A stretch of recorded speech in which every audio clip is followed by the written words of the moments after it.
જય માતાજી, કેમ છો બધા? મિન્ટુ પટેલના રામ રામ.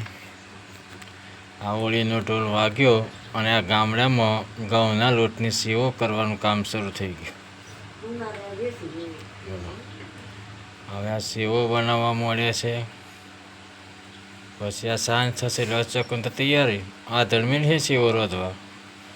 ઘરનું ઘી અને ગોળ આ સેવો તૈયાર. હોળી પર અમારા ગામડામાં મેન ભોજન સેવોનું ઘી ગોળ સાથે ખવાતું.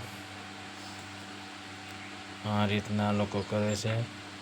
ખાટલા પર હંચાન બોધી દીધો બરાબર. પછી એને આ સુકવવા મૂકી છે. આ સુકવાઈ જશે એટલે સેવ તૈયાર. ખાવી હોય તો આવજો મિત્રો. જય માતાજી.